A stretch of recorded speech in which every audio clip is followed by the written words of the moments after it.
Psalm 127 is the 8th in the series of 15 Songs of Ascents. Therefore, when you take a look at it, it has this title in the Hebrew original, A Song of Ascents, as do all these 15 Song of Ascents.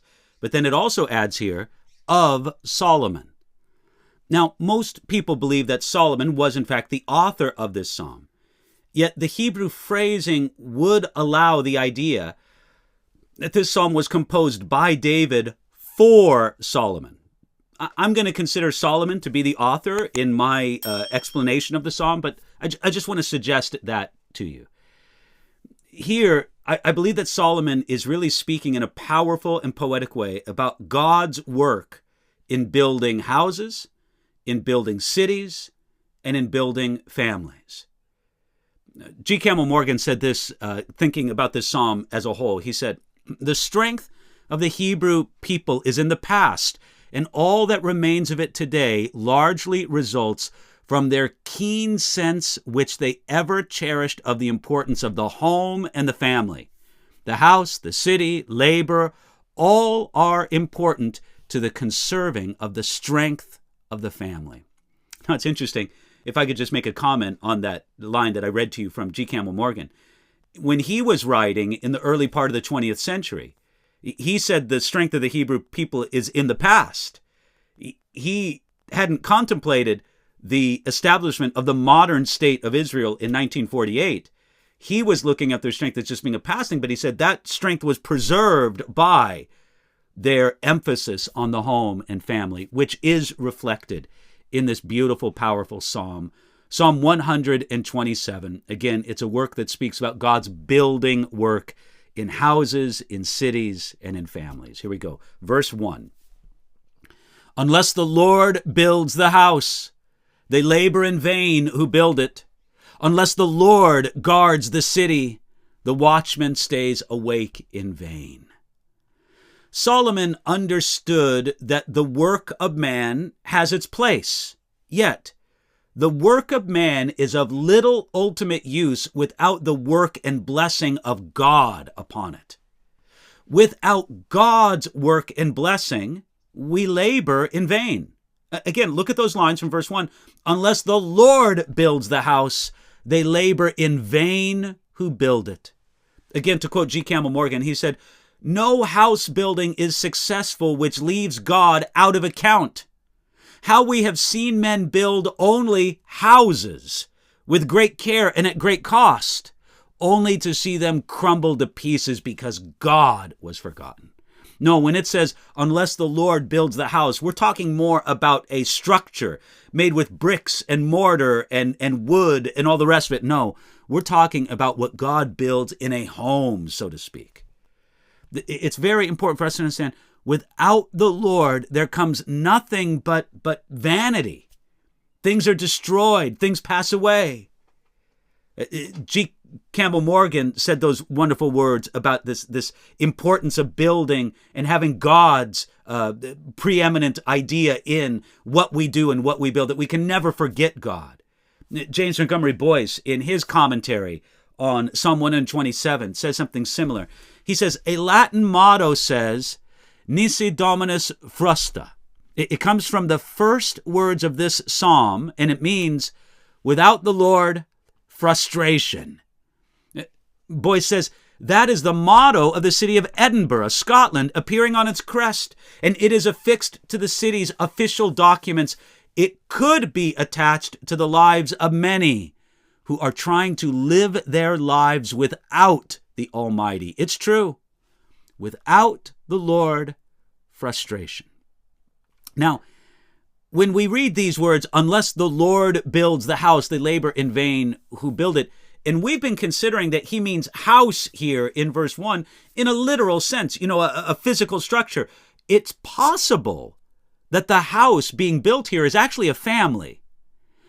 In the Old Testament, it was used at times to speak of a family as being a house. Even today, as we could speak of a prominent family as being a dynasty or a house of this or a house of that. Either way, we get the point. Unless the Lord builds the house, they labor in vain who build it. Unless the Lord guards the city, the watchman stays awake in vain. Now, the watchman has his role, and he should stay awake. We're not here to praise the sleeping watchman, no. But without God's work and blessing, that is what is needed to truly guard the city.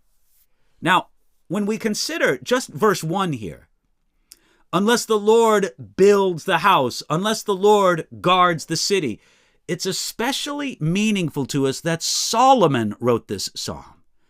Because Solomon knew what it was like to both build a house and to guard a city. Wise Solomon understood that though God welcomed, and we could say even commanded, human effort and participation, God's work and blessing were more important. Yes, the builder needs to do his job, as does the watchman over the city, yet they must do it all along the way, trusting the Lord. Again, to quote G. Campbell Morgan, you can tell I like his perspective on this psalm a lot.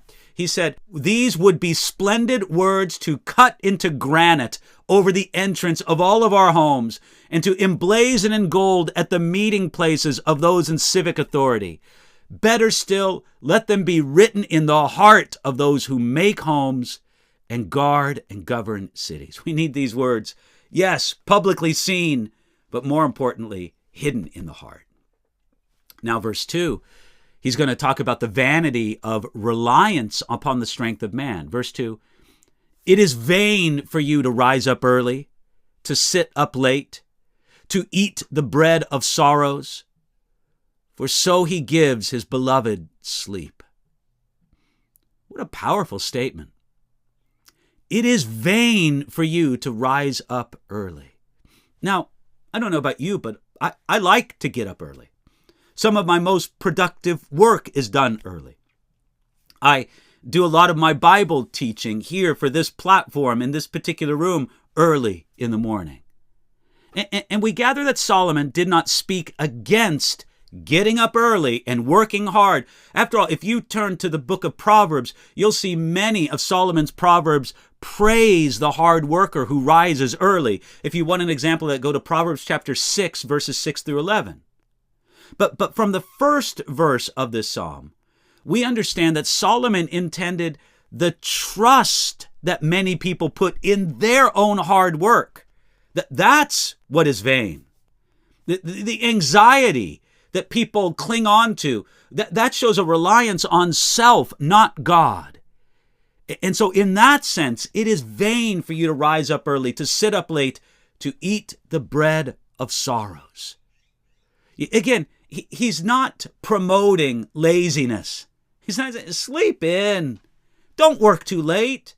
Just take it easy all the time. No, he's saying it's vain for you to get up early and work hard. It's vain for you to stay up late and work hard. It's vain for you to do all those things and to forget about God.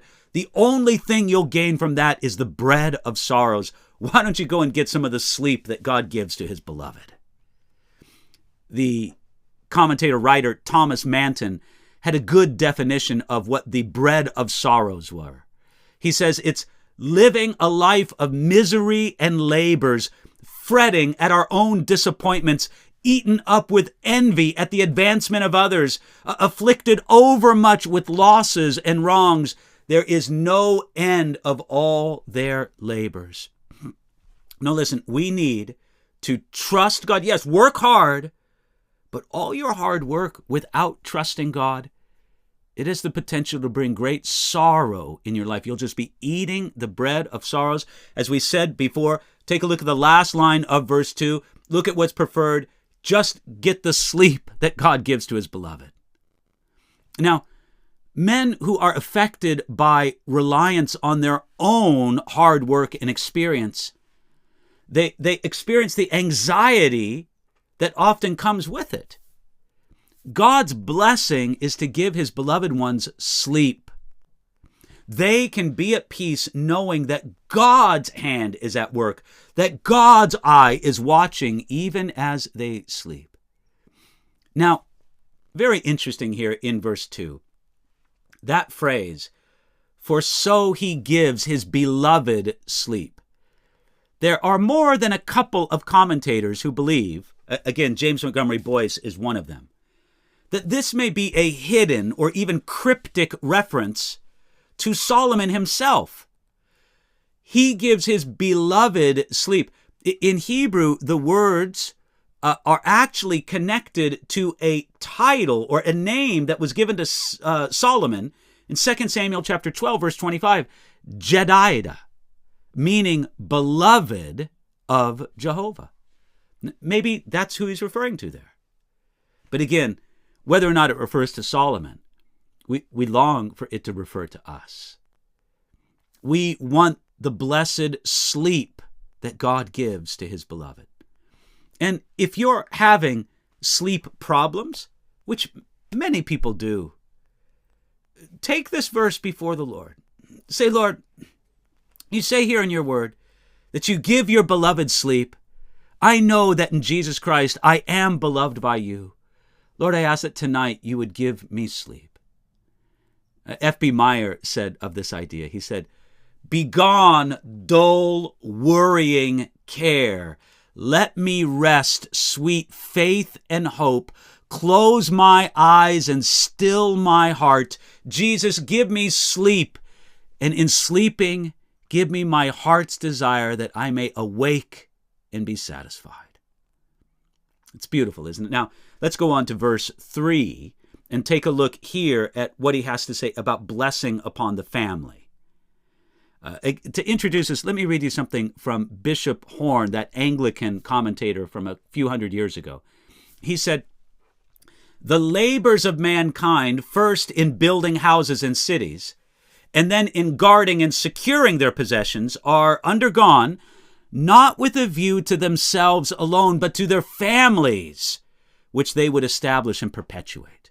In other words, he's considering the work that's spoken of in the first 3 verses, or the first 2 verses, I should say, the work of building houses and guarding cities. Now, those are great works. Wonderful to build a house, wonderful to guard a city, but why do we do that? It's so that our family can have a safe, secure place to live and to thrive. So very fittingly, he comes to the subject of family now in verse 3. "Behold, children are a heritage from the Lord. The fruit of the womb is a reward." Solomon considered the wisdom of trusting God in building a house, that's in verse 1, but he also understood that really a home is built by more than having, straight beams and good bricks and wood and all the rest of it. He called everybody to behold something. Behold, children are a heritage from the Lord. Children are a blessing. I mean, after all, any person would ask, especially an ancient Jew, why are you building a house? What's the good of it? The house is for a family. Well, why are the watchmen doing their work of protecting the city? Why do they do it? They do it to protect my family. Back then in the ancient world, even to the present day, the family was and is the most basic, fundamental unit. It is the most important element of society. When family breaks down, society will break down. As Spurgeon said, this is done through children. He says here, he gives children not as a penalty nor as a burden, but as a favor. They are a token for good if men know how to receive them and educate them. They are doubtful blessings only because we are doubtful people. No, children are a blessing. Children are a heritage from the Lord. The fruit of the womb is a reward. Sadly, though Solomon had, and this is according to 1 Kings chapter 11, verse 3, Solomon had 700 wives, and he had 300 concubines. Do you know that we only know of one of his specific descendants? Perhaps Solomon knew very little of this reward. Now, I believe Solomon had more than one child, but we're only really told of one. As the Puritan commentator John Trapp said, he said, This last was a fit lesson for Solomon, who, by so many wives and concubines, left but one only son that we read of, and him not the wisest. Isn't it interesting? Solomon here is recognizing that many children are a reward, and Solomon had the potential to have hundreds of children, literally. We only read of one. As Derek Kidner observed, like much of Solomon's wisdom, the lessons of this psalm, relevant as they were to his situation, were mostly lost on him. His building, both literal and figurative, became reckless. You can see that in 1 Kings chapter 9. Solomon's kingdom eventually became a ruin. You can see that in 1 Kings 11:11. And his marriages became a disastrous denial of God. You can see that in 1 Kings 11 as well. Solomon could sing about this. Solomon could give us some wonderfully wise proverbs about this. But sadly, he never really lived this principle in abundance. The man who said to us, "Behold, children are a heritage to the Lord, the fruit of the womb a reward," he knew very little of that reward, at least that we know of, at least that the scriptures explain to us. Now, verses 4 and 5, the two concluding verses of this psalm. Solomon says, "Like arrows in the hand of a warrior, so are the children of one's youth. Happy is the man who has his quiver full of them. They shall not be ashamed, but shall speak with their enemies in the gate." Here, Solomon likens children to being arrows in the hand of a warrior. And in many ways, children are like arrows in the hand of a warrior. First of all, Solomon's thinking what a blessing it is to have children. Well, the more arrows you put in the hand of a warrior, the more fighting he can do, the more strength he can project. And so more is to be preferred rather than less. So that's one idea there, but that's not the only idea at all. You could say that in many ways, children are indeed like arrows in the hand of a warrior. Number one, just like arrows, children must be carefully shaped and formed. Secondly, just like arrows, children must be guided with skill and strength. When an arrow sets out to do its work, it has to be guided by a skillful person. Like children, arrows must be given care or they will not fly straight. Like arrows, children must be aimed and given direction. They will not find direction on their own. Children, like arrows, are in some respects only launched once. For the most part, when that soldier's in battle fighting with a bow and arrow, each arrow gets launched once. And then, in some sense, just like arrows, children are an extension of the warrior's strength and accomplishment. And finally, just like arrows, children have the potential for much good or great evil. Now, again, notice, arrows don't happen by accident. As far as we know, a branch never just fell off of a tree and gave itself to be a truly useful arrow. No, the archer must gather those sticks and must carefully, attentively shape them. They need to be made smooth by grace. And then, as Bishop Horn said, they need to be ready-winged with duty and love to fly to the mark. They need to be polished and keen to grace. And they need to maintain the cause of their parents, who serve as the archers to launch those arrows. As Boyce understood, it's vain to build a house without God. It's vain to watch over a city without depending on God.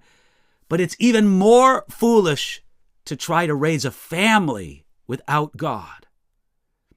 So, children are like arrows, it says, in the hand of a warrior. Verse 5, happy is the man who has his quiver full of them. If children are a reward, that's what it says in verse 3, then there's great blessing and happiness in having many children. If you have a lot of children, In some sense, it's work. It's a burden. But in biblical times, as well as in our own days, there is great blessing that comes from it. Now, look, I understand everybody's situation is different. There are some people who have a different calling in life altogether. But in general, please take those words seriously. I say, in general, Christians should have a lot of babies. The world needs more children raised in godly homes.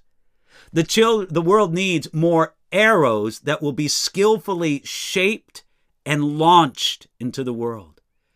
It's a blessing, not only for the family, but for the world, for believers who long to raise their children in the nurture and admonition of the Lord, to have a quiver full of those arrows. And again, I understand each individual before God has to figure this out between them and the Lord. But in general, speaking in a very general sense, it's good for Christians to have many children. As Spurgeon recognized, he said, a quiver may be small and yet full, and then the blessing is obtained. In any case, Spurgeon said, we may be sure that a man's life consists not in the abundance of children that he possesses. You can't automatically say that if you have many children, you're going to have a blessed, wonderful life. The two don't go together. No, we need to figure these things out before the Lord. But in general, it's a wonderful thing. I remember reading in Spurgeon's Treasury of David, he gives the story of a man named Joseph Hall. It's really a touching story. I'll read you. These are the words of Joseph Hall. He says, I remember a great man coming into my house at Waltham, and seeing all my children standing in the order of their age and stature. And the great man said, these are they that make rich men poor. But he straight received the answer from me, nay, my lord, these are they that make a poor man rich, for there is not one of these whom we would part with for all your wealth. What a great answer to an arrogant man who considered children a source of poverty instead of enrichment. There's an old German proverb that I read in a commentary that says, many children make many prayers, and many prayers bring much blessing. Well, that's true if nothing else is. Now notice here, verse 5, I'll read it again. Happy is the man who has his quiver full of them. They shall not be ashamed, but shall speak with their enemies in the gate. The gate of an ancient city was a place of business and justice. This verse speaks of the children of the godly having places of prominence and influence in their communities. And so this is a wonderful idea here that the children of the godly, God can give them places of prominence and blessing for the community. Again, I believe that it is a blessing not only for the family to have more children, but it is ultimately a blessing for the community to have more people in it that were raised in good and godly homes. Well, let's consider now, how might we see that Psalm 127 points to Jesus? Well, I would suggest this way. We can see that Jesus is the builder of the house and the guard of the city. Verse 1 says this, I'll read it to you again. Unless the Lord builds the house, they labor in vain who build it. Unless the Lord guards the city, the watchman stays awake in vain. Now, Ephesians and 1 Peter tell us that the people of God are the house that Jesus builds.